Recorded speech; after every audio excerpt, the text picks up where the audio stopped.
Hello, my friends. I'm Rick, and this is your seat at the table. And we are looking at cycle 10 and working on the various things and events and stuff that came out of that cycle. One of the ship traffic rolls that were generated because of the arrival of the cruise liner included a roll on a terrace chart, which I rolled a 94. A platinum complains of harassment by a group of local toughs who are covered for blank movement. So we would like to flush that out for a minute. So we're going to start with looking at what Platinum is complaining, and your initial colony started out with 6. You have a cartage, i.e. storage and shipping, a housing platinum, a slumlord, however you want to look at it, an agri-platinum, an industrial platinum, refining platinum, and a mining platinum. So in order to speed that up, I numbered them 1 through 6, and we'll just toss a d6 and see which we get. We get 1, which is cartage. All right.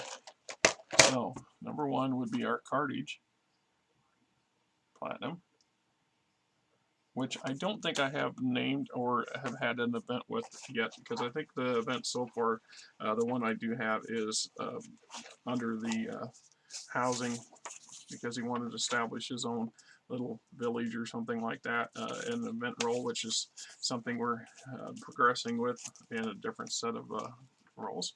And right, I don't know. I have to look later. Anyway, I think it's pretty much the cartage guy. So the other thing we need to know a little bit is to know more about the this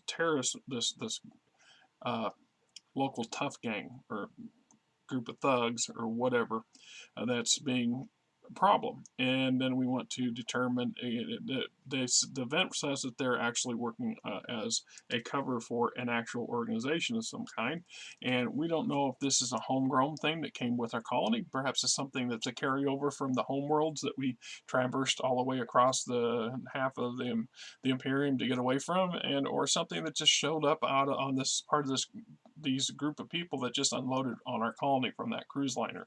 So one of the first things we're going to do is determine the cell, and to do that, the terrace movement chart. Don't forget to add your noble status modifier. So we're going to start with their ranking and their level of equipment. So B100 minus 50. And I rolled a 20, so we have a 0 to 50 is an untried. They're untried. They're not very experienced. And the level of their gear and equipment should minus 50. 46 minus 50 brings them to Tech 1 equipment, which is right on par with what we have here. Right, and so they're not going to be very experienced, very good at what they do, which is what we want, because as the house, we're not overly much better off than they are. So then we're going to look at the next thing down. Most cells, especially the larger ones, are made up of smaller squad size or lone wolf cells, or really meet as a group. This is to protect a movement from being taken out by a far larger authority. When setting up these larger groups, assume that they are spread out. The larger ones will have support structures, and not all of their numbers are active terrorists. They can cover entire sectors, and you are only dealing with a small cell or two during any given event relating to them. Do not forget to add your noble status or nobility modifier when rolling on the chart below. So our modifier is still a negative 50, so this will reduce the size to, because the last thing we want is a large cell with potentially hundreds of terrorists working to undermine your entire society, as that would be bigger than your government, and you're screwed if you played out that roll. So we rolled a 30 minus 50, which brings us to 1. So we have a single lone terrorist determined to bring down the nobility system. So we have 1 lone nut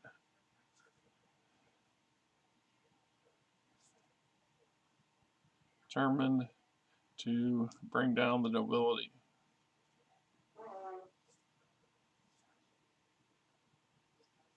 So this brings us to some questions, right? First off, we know that this is a cover, so there's some local thugs, a local tough group, and we actually have a way to figure that thing out too. See if I can find it without wasting half an hour doing it. Terrorists, cults,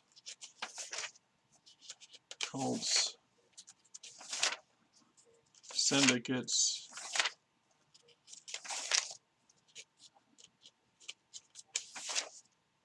gypsies, mercenaries, that's a whole slew of stuff there. Gutter gang, that's what we're looking for.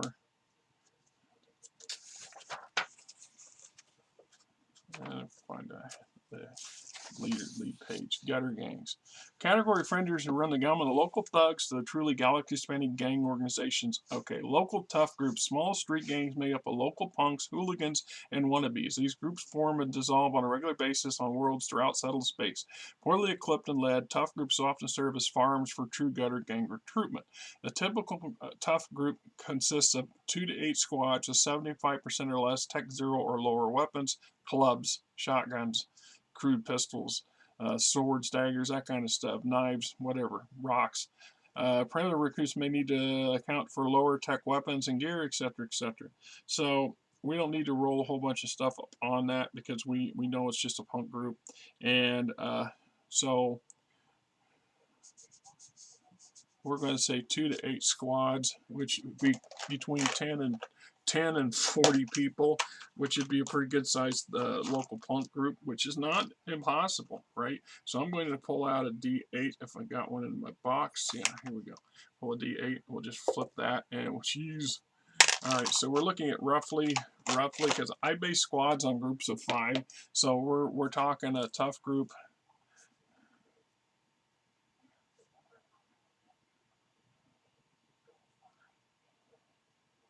Roughly 6 squads or 30 people. Jeez. All right, that's actually a pretty good sized group. So we have some local thugs, punks, wannabes that are probably hoping to establish themselves. So we just established a colony, and you can make that argument. It's the same thing. They're looking at new turf, new territory, new opportunities. Now, what we don't understand is that they're being motivated by a terrorist. Now, the terrorist has their own motivations as well. So we don't know exactly what's going on with that terrorist either. So this can become a thing. So one of the things that we need to address is if we can figure out who these where these thugs are operating out of and things like this, and what they're wanting to do and dealing with. So one of the things I'm going to do is I'm going to tap Fred Dodge. So Fred Dodge had just returned from doing his exploration of that, or the observation of that fringe haven, that pirate haven that we have still yet to address. And I'm going to tap him because he's already an experienced individual, and send him over to talk to my Cardi's Platinum and basically ask a couple questions, being is, you know, do you know what's going on? Do you owe them money? Are they trying to extort you? Are they trying to get you to back them? You know, that kind of stuff. So we want our investigation shirt. And this also would give Fred Dodge, Planetary Ranger, some additional experience, an extra couple points, which is nice because we're working him up. And remember, when I rolled, if you've seen the video on the cruise liner, and hopefully, it's harder for me to keep these things in order. I hope that I keep it in order because there was a Tech 5 Shadow Sensi that was rolled up, and I am going to tap that feller like there's nobody's business. And as a matter of fact, I want to go down that rabbit hole right now just briefly. So we're going to whip back here to the technical specialists, right? So a shadow technician or shadow sensi, however you want to call it. Some agents go into the field, others choose home skills and become experts in their particular field. From these shadow techs, a house spy master gains masters of a given field. Some are chosen to join their fellow 007s in the field as members of shadow operation teams. Others become sensei or master teachers. Senseis choose one or more skills and master every aspect of them before teaching these skills to others. So a tech level 5 tech specialist shadow master. So we have to look at everything below him. So he's mastered one skill, which we would then roll up. So we have to create this individual to flush him out. And then he was promoted from Shadow Specialist after gaining that skill to Senior Shadow Specialist.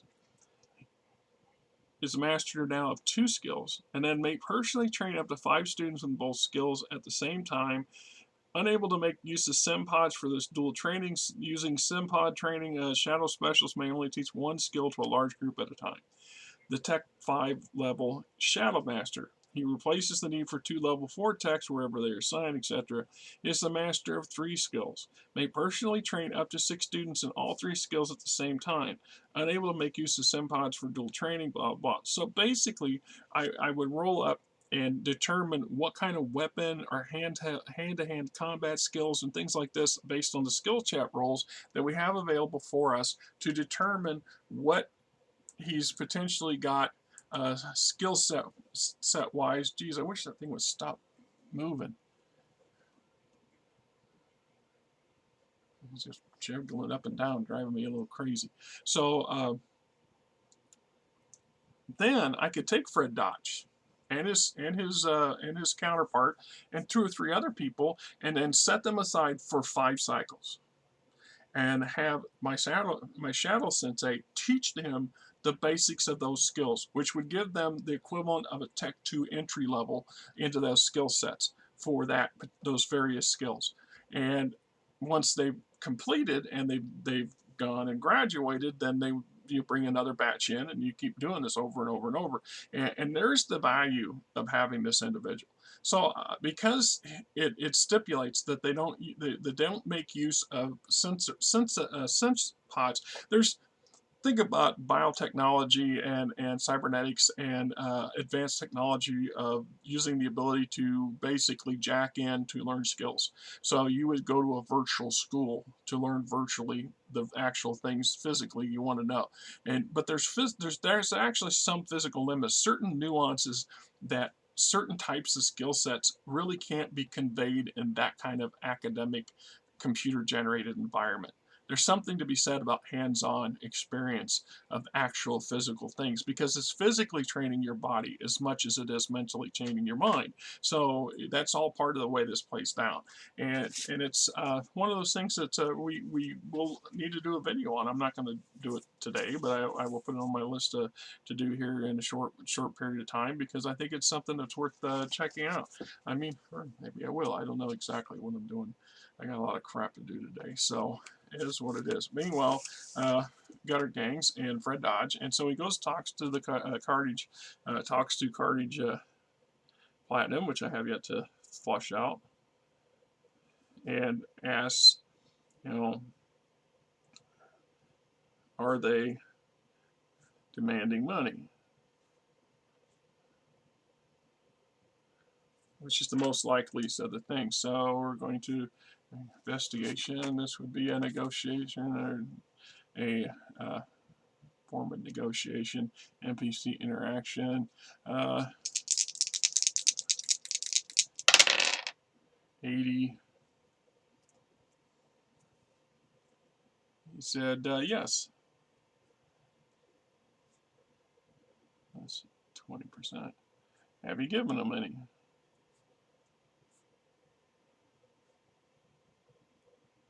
Did you make that mistake? Unfortunately, I have a 20 plus 20 to add to this now. So let's see, 19 to 39. Hard maybe.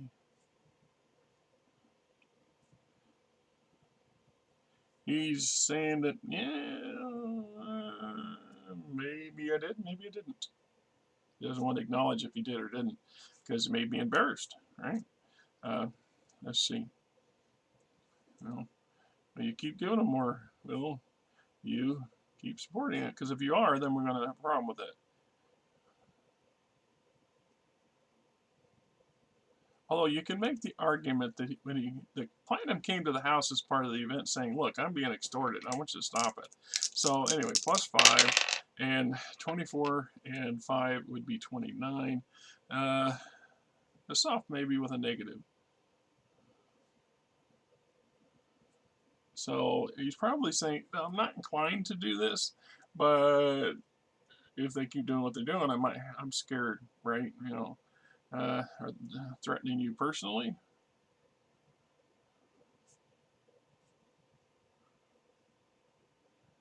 Something like them 21 questions to get something. So, all right, so we rolled 9.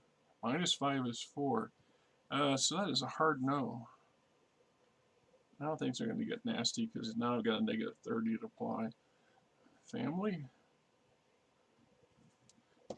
Because this might be the end of this interrogation. Yeah. Negative 1. So hard no would be negative 30.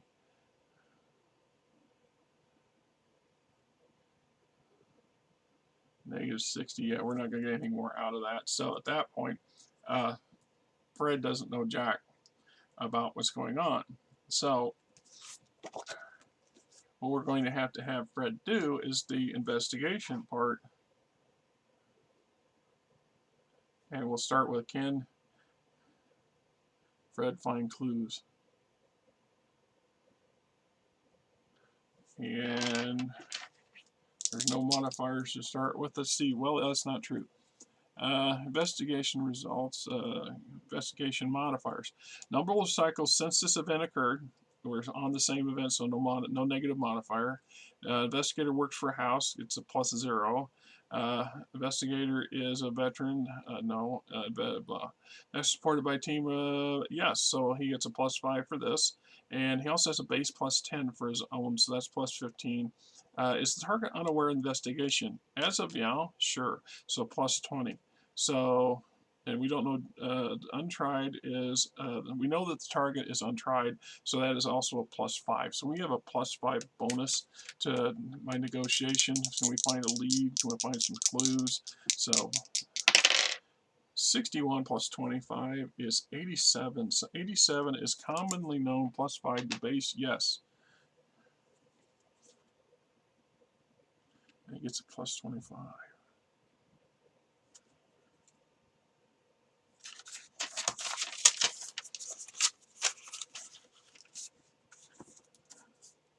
All right.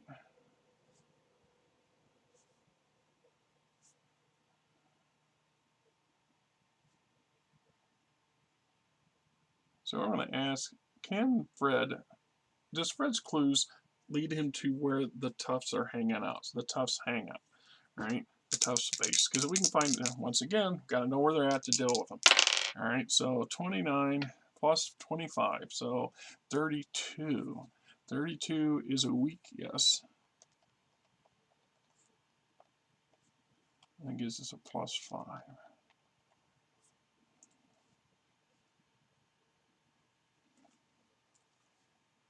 Anyone present at hangout? A suspected hangout. And we have a +5 to it. And 89 plus 4. That is 93. So 93 is a hard yes, +30. Okay.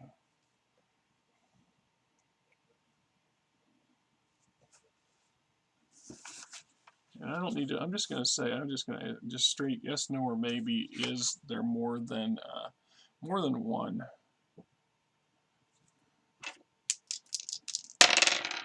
So there's only one person at the base.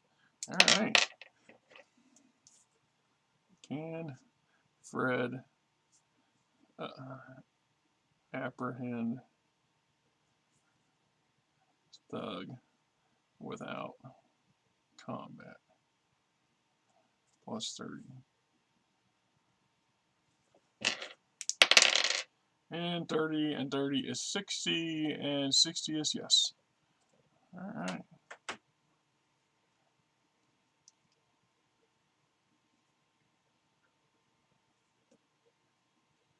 Okay, so I'm going to draw that to an end at that point there. So basically what we've got here is we know that our Carnage Platinum is being harassed by these thugs who want money, that he maybe probably gave them some money, and that he's inclined to keep giving them money if he's pressed hard enough.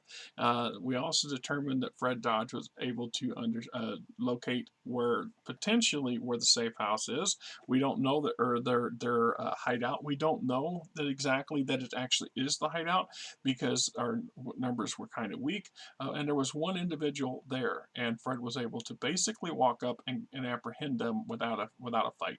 So this means that Fred can then we can establish an interrogation in a different separate event, which would take place next cycle, and to get even more information on these individuals. Plus, the House will be able to establish an observation of this supposed hangout to see if more of the local thugs or the would-be terrorists shows up, because we don't know who's the thugs and who are the terrorists, who's the guy that's manipulating them, who's playing them. We also have that potential for the cartridge platinum being not totally about he's not that he's hard no about paying them, so if they come back and demand more, he may very well give in to it, but we might be able to exploit that by once again assigning somebody to keep an eye on that scenario and follow that lead too. So I mean, this is how these things can play and how these things can go down the road. So, and there's Spanky, and Frankie's saying hi. Yes, Frankie, you feel a little better from yesterday, are you? Yeah, are you? Okay, everybody, you say hi to Frankie and her tail, and we'll talk again next time. Going on, my friends, this is Rick, and hey, if you like the channel, please hit the subscribe button, hit the like button, tell your buddies, tell your friends, tell your coworkers, tell anybody else that's in the gaming industry or gaming fandom that says, hey, this is a channel worth checking out.